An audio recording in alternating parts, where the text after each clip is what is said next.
Well, we've talked about him time and time again. Now he's finally making his appearance here on Tomahawk Talk. I want to throw some numbers at you, Ryan. 95, 95, 85. What do you think those numbers represent? Probably a couple of my pitches tonight. You I got thought it. they were your final exam scores. Oh, yeah, nice. Maybe in grade school. Maybe in grade school. But 95, 95, and 85, those were the three pitch speeds that were the last pitches from you on all three of those outs. Mm-hmm.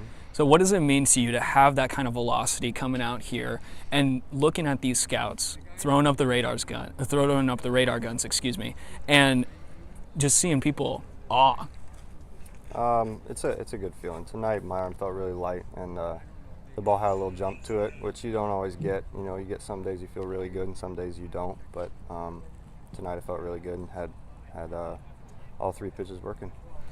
Ryan, there's a lot of really capable arms in that bullpen. Obviously, you've been one of them. You've been the closer this summer for the Braves. But really, the guys leading up to you have been really, really solid and have given you a chance to pitch in some big situations. Can you talk a little bit about the bullpen as a whole and what it's meant for you to be able to come in and know that those guys in front of you are going to give you a good shot to close out a game? Yeah, you know, we're solid from top to bottom in the bullpen.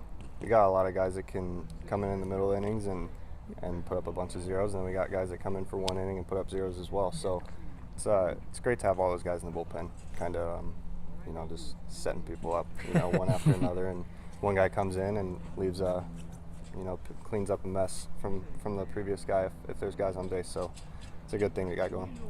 Now, this year at Ohio State, you started about half the time and relieved the rest of the time. Now this summer, you've exclusively been the closer, as Kyle mentioned. How would you say you pitch differently out of the bullpen than as a starter? Out of the bullpen, you just got one inning. Or in my case, one inning, but you kind of you give it everything you have for that one inning, so it's fun. It's fun to go out there and attack and just try to throw strikes and get the ball past the bat. So it's a simple game. Been simplifying it lately, so yeah. One of the songs that is played here is Johnny Cash's "God's Gonna Cut You Down" when you come out of the pen. I've heard it a few times. And whenever that song comes on, people's ears just start to perk up, and they know, okay, Ryan Feltner's coming in. Does that motivate you at all, like coming in and hearing that intense song and knowing that, you've established yourself here in Bourne and you've established a name here? Yeah, the past couple of times it's kind of given me chills, when you run out of the bullpen. But it's great. It's great to you can feel it in the air when that song's playing, and definitely gets me going pretty good. So it's awesome. Well, he's been cutting down people left and right here, not literally with the strikeouts though, as he finishes with 2 strikeouts today and a ground out. Successful day from both Ryan Feltner and the rest of the Braves as they take the win over Orleans today. Thanks for coming on the show, guys. man. Well, in a comeback effort for the Braves, they take the win against the Firebirds today in a score of 5-3 here at Dorn Park. I'm Blaine McCormick, joined along by Kyle Kirchhoff and our guest analyst, Eli Krause, one of our starters for today, but he wants to do some broadcasting in his career, right? Mm-hmm. At some point. He knows where the mic is. So, Eli, I want to talk to you about this pitching staff and how developed it is today. We saw Ryan Feltner get the save once again when we saw our starter for today, I can't even think of his name right now, Andrew Crane. Yeah. We saw Andrew Crane have a better outing than what he's had in previous starts. What did you think of Crane's start for today? I think Andrew threw really well. I mean, he's the pitcher. He's kind of a little bit like me, where he works on spotting his pitches and throws a good cutter that jams a lot of lefties. I mean, we were kind of BSing with the left fielder from the bullpen, and he asked us. I mean, he's like, "Is that a cutter or a slider?" It's jamming me and that kind of stuff. But I thought he pitched really well. I thought everybody today pitched well. I think the staff has developed a lot all summer. Now, Kyle, the biggest story of today was the bats, and it seemed as though that Triolo had a home run out of the park today. It would have been his first of the season, but the third base umpire called it a ground rule double. So what did you see on that play, and did you think it went over the fence? I don't know. It's a tough vantage point. We've had a couple calls this season up in the booth where it's looked like a home run, but it's been a ground rule double or vice versa. But it's great to see from Triolo, who was 0 for 12 coming into that at-bat after being sick and being out a couple days, Justin and I have talked about time and time again how hard it is for hitters to get back into a rhythm, especially at this level, at this point in the season where pitchers are really starting to settle in. But for Triolo to be able to rip one into left center and help the Braves put together some insurance is absolutely huge. That we've talked about it a couple times on this show, that insurance runs for the Braves are really absolutely crucial because you want to be able to throw your setup guy, your closer out there with a 2-run cushion instead of 1 run.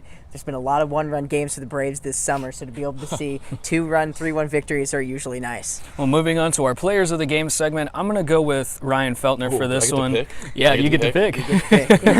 But I'm going to go with Ryan Feltner for this one because we've seen him come out on the mound time and time again, throwing gas on the mound and just striking people out today. He had 2 strikeouts for today at 95 and also 85 miles per hour. I mean, at those speeds, at this kind of level of talent, it's amazing to see him out there. So the Buckeye gets my player of the game for today. Yeah. This is tough because they're all my buddies. All right, I gotta go with PJ. He came in for one batter, and I mean, a lot of times you'll see relievers that are specialists come in for one batter and maybe not have him that day. But that was a huge at bat. You know, had Orleans cashed in, and PJ was really, really effective. So, gotta go with PJ. Yeah, I got to give a tip of the cap to PJ Poulin as well. Yeah, you summed it up.